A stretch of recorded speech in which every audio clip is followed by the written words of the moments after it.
Naturally, Flash Player became the standard for web browsing over the next decade. Unfortunately, as of this month, Adobe has killed off Flash for good. You may not have heard, but Adobe Flash Player is coming to an end of Flash Player has been disabled in all major web browsers. When Adobe announced they would no longer be supporting Flash, a lot of people were, understandably, really sad. Every Flash game has been removed so far on Cartoon Network website, leaving no traces of sign of the nostalgic shows that came before.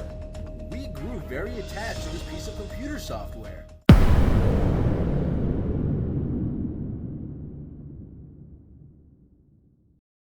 Back in what teenagers now call prehistoric times, when phones were just Nokias and the first iPhone was a flex and iPods didn't come out yet, we had limited ways to game. If you weren't rich enough to own a PlayStation 3 and play on GTA, you went for the next best option. Coolmath games. If you don't know what that is, I am legally allowed to call you a fetus. It's just law, I can't do much about it. Coolmath games, Thrive, Miniclip, those were our holy trinity. I played ground for broke kids with absolutely nothing but a dodgy mouse, a school computer, and absolutely no parental supervision. Today I am revisiting these games to see what happened to them. Why did they disappear, and is it possible we peaked in the 2010s?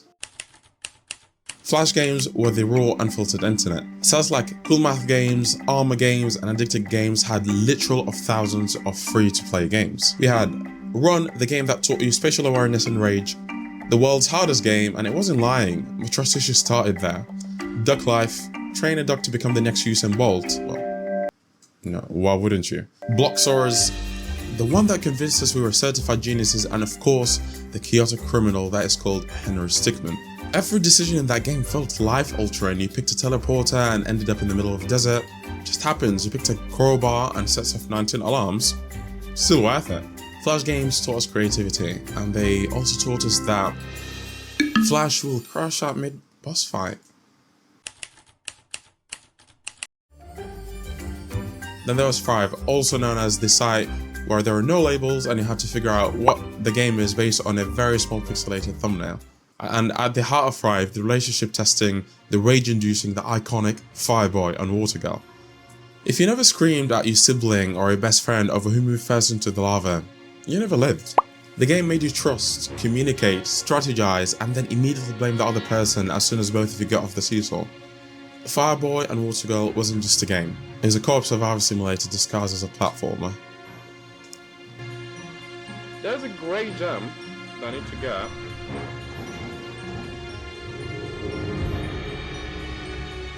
I might actually need to go help myself first. Miniclip was always slightly cooler. It's like Coolmath's cooler cousin that had a skateboard. And the Scarring Jewels, it had Jacksmith. Oh my god. I cannot even begin to speak about this game. You had to build weapons for animals who march into battle like it's Narnia. The joy that I had into creating these weapons, trying to align everything perfectly, and managing to obtain as good materials as possible. There was no joy like it I have ever felt, and you always raged so much when you couldn't fix the bow properly because you always had to stretch it. And I tried to play the game again and I could never get the axe on like 100% all across the board, across all 3 ratings. Couldn't figure out why. I thought it was me just being a child, but I'm 21 years old now and I still can't do it, so that's kind of just questioning how good I am at games. Then you had Papa's Pizzeria, Bulgaria. The list goes on. These games trained me better for the service industry than the first job did. Granted, I've never worked in the service industry. You had to cook, serve, balance orders, and keep Karen from flipping out because her smoothie wasn't swirled correctly. It was Capitalism Simulator 3000. Going back to the Windows 7 era where you didn't even need internet to play these games, you had Purble Place, and let me tell you about Purble Place. You had 3 different games, as I remember correctly. You had to be able to make a cake, be able to make the coolest design in the fastest time possible, and balance making multiple cakes at the same time, and having to go back and forth, and having to bin some of them.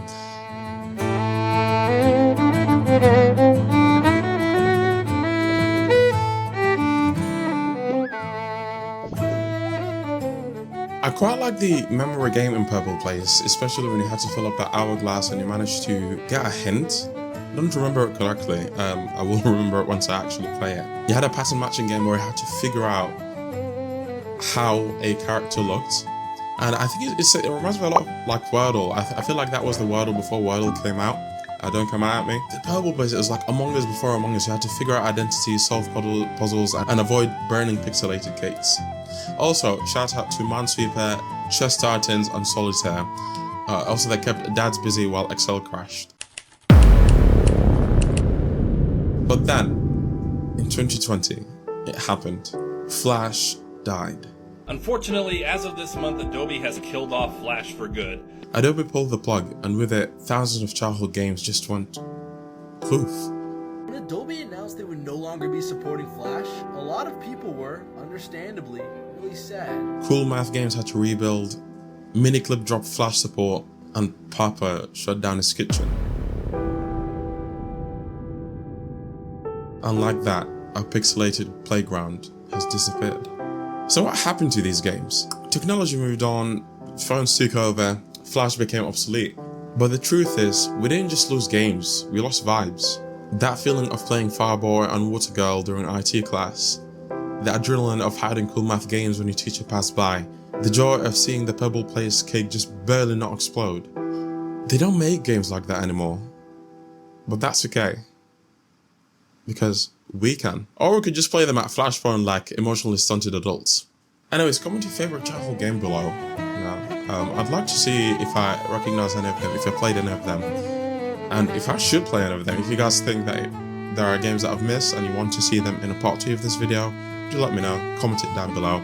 And don't say Fortnite, because I will call the cops.